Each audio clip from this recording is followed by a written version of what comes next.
Hello my dear students, how are you all? Today we read chapter number 19, financial statement of sole proprietorship. ठीक है, आज हम लोग जो चैप्टर करने जा रहे हैं वो करने जा रहे हैं चैप्टर नंबर 19. ठीक है, और इस चैप्टर का क्वेश्चन नंबर 16 का सॉल्यूशन. ठीक है, जो हम लोग ये जो है फाइनल अकाउंट है, मैंने आपको पहले ही बताया था कि फाइनल अकाउंट क्या होता है. और इस चैप्टर के अंदर हम लोगों ने ट्रेडिंग किस तरीके से बनाते हैं और पीएनएल को किस तरीके से बनाते हैं और प्रॉफिट बैलेंस शीट को हम लोग किस तरीके से बनाते हैं, ये हम लोगों ने सीख लिया था. लेकिन आज हम लोग जो करने जा रहे हैं वो इसके प्रैक्टिकल प्रॉब्लम्स करने जा रहे हैं, जिससे कि आप लोगों को एग्ज़ाम्स के अंदर भी जो चीज़ें क्वेश्चन हैं वो आप कर सकें. ठीक है, तो आज हम लोग जो करेंगे वो है क्वेश्चन नंबर 16. आप लोगों को ये क्वेश्चन नंबर 16 स्क्रीन पर भी दिख रहा होगा. अब क्वेश्चन स्टार्ट करने से पहले हम लोगों को सबसे पहले बनाने की क्या ज़रूरत होती है. हम लोग फाइनल अकाउंट के अंदर सबसे पहले बनाते हैं ट्रेडिंग अकाउंट. ट्रेडिंग अकाउंट, ठीक है. ट्रेडिंग अकाउंट में देखिए छोटा से बनाऊंगा ताकि मैं आगे भी चीज़ें कर सकूं. पर्टिकुलर अमाउंट,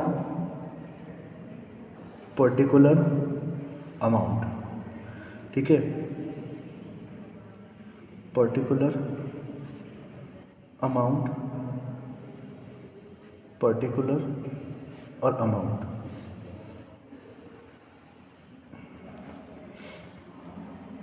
सबसे पहले हम लोगों को पता है कि हम लोगों को स्टार्टिंग में क्या लिखने का होता है. ओपनिंग स्टॉक ढूंढना होता है. To opening stock. Opening stock हमें कितने का गिवन है. ओपनिंग स्टॉक है हमें 1 लाख रुपीज़ का. ठीक है, देन उसके बाद टू परचेज हमें कितने की गिवन है 4 लाख रुपीज़ की. लेकिन क्वेश्चन के अंदर हम लोगों को परचेज रिटर्न भी है, तो हम लोग परचेज रिटर्न को लेस करेंगे. परचेज रिटर्न है 5,000 रुपीज़ की.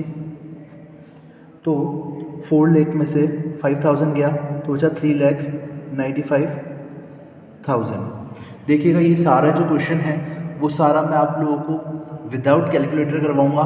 तो मैं आप लोगों से भी यही उम्मीद करता हूँ कि आप लोग भी विदाउट कैलकुलेटर इन क्वेश्चंस को करेंगे. परचेज रिटर्न आ गया. देन उसके बाद वेजेस दे रखा है हम लोगों को. टू वेजेस है हमारा 1 लाख रुपीज़. टू कैरेज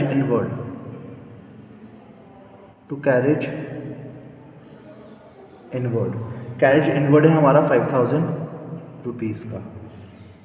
ठीक है, और कुछ दे रखा है बस, और कुछ नहीं दे रखा हम लोगों को. अब हम लोग चलेंगे इसके क्रेडिट बैलेंस पर. ये होता है डेबिट बैलेंस, ये होता है क्रेडिट बैलेंस. अब हम चलेंगे यहाँ पर लिखेंगे हम लोग बाय सेल्स हमें कितनी गिवन है. सेल्स है हमें 8,20,000 रुपीज़ की.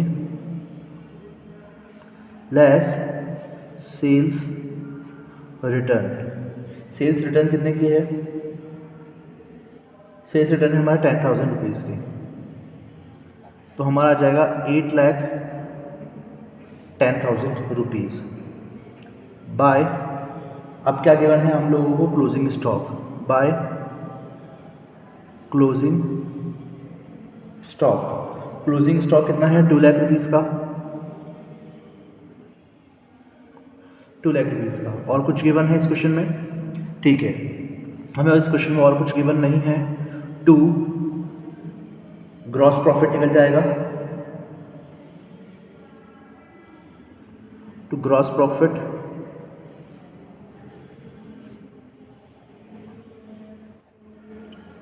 ये आएगा पूरा 10 लाख रुपीज़. 10,000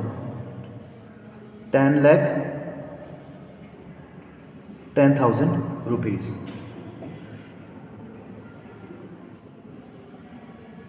ठीक है, अब इसमें से हम लोग लेस करेंगे 1 लाख, 3,95,000 और 1 लाख और 5,000. तो हमारा अराउंड आएगा 4,10,000 रुपीज़. ठीक है, ये हमारा ग्रॉस प्रॉफिट आया. अब इसके बाद हम लोग करेंगे, हम लोगों को बनाना होता है क्या, profit and loss account, profit and loss account.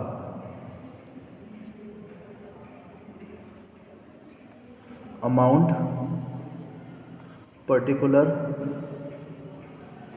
वापस लिख दीजिए, पर्टिकुलर अमाउंट, पर्टिकुलर अमाउंट। ये वाला ग्रॉस प्रॉफिट साइड में आ जाएगा, by gross profit 4,10,000 rupees.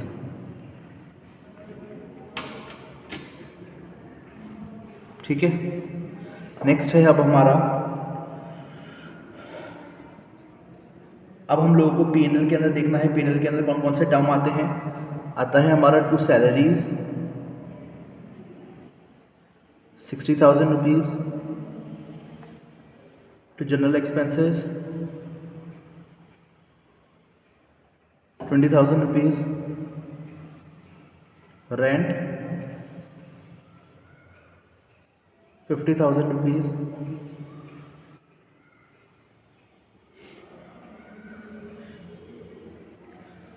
Carriage outward, क्योंकि इनडायरेक्ट एक्सपेंसेस है, कैरेज आउटवर्ड 20,000,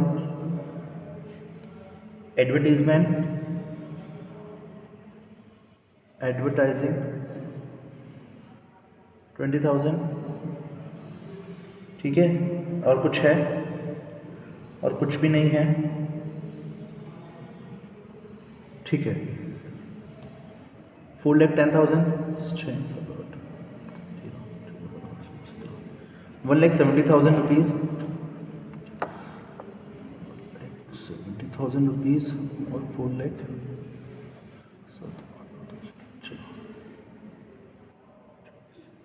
ठीक है, अब हमारा जाएगा टू, इसका टोटल लगाएंगे 4,10,000 रुपीज़,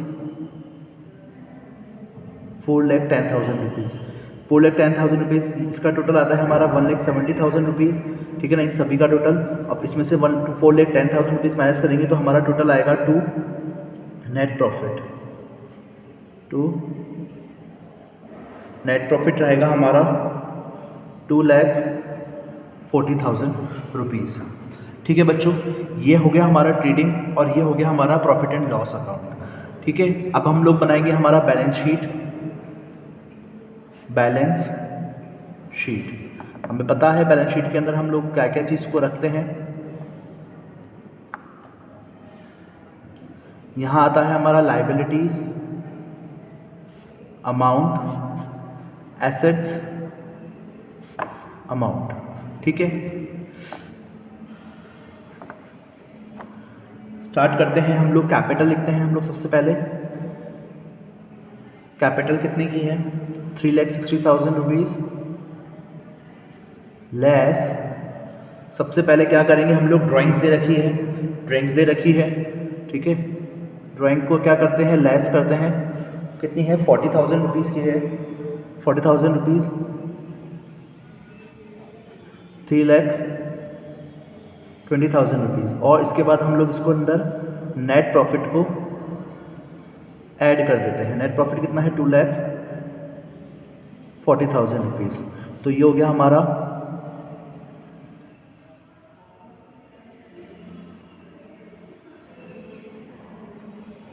5,60,000 रुपीज़। ठीक है, आगे देखते हैं।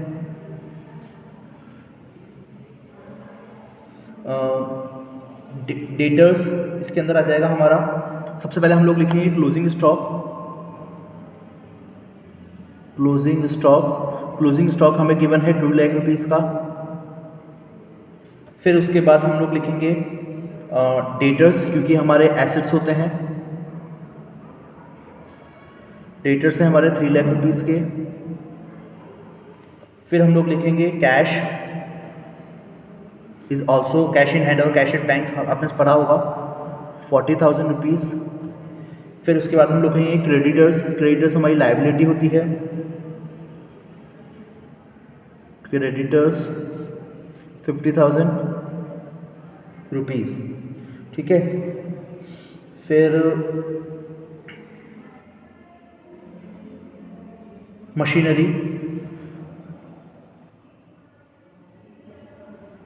मशीनरी है हमारी 70,000 रुपीज़, ठीक है। और बस एडवर्टीजमेंट हो गया, purchase return, sales return, rent हो गया, सब चीज़ हो गई, ठीक है, सब चीज़ हो गया। अब इसके बाद हम लोग क्या करेंगे, इसका टोटल लगा देंगे, ठीक है ना। अगर हम लोग इसका टोटल लगाएंगे तो दोनों साइड का जो टोटल होगा वो बराबर आएगा।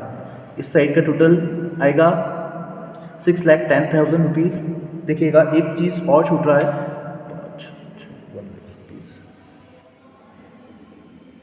हाँ ठीक है, स्टॉक डेटर्स मशीनरी 70,000 रुपीज़,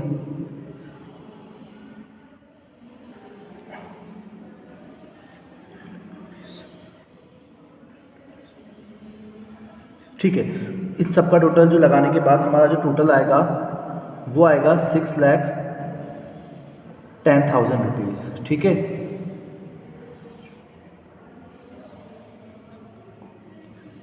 और इसका टोटल आ जाएगा 6,10,000 रुपीज़। पूरा हमारा हमने देखा तो 7 और 4 11 में से 1 ऊपर और ठीक है ना 6,10,000 रुपीज़ और 6,10,000 रुपीज़, ये हमारा टोटल बैलेंस शीट पूरी अच्छी तरीके से मैच हो गई, ठीक है ना।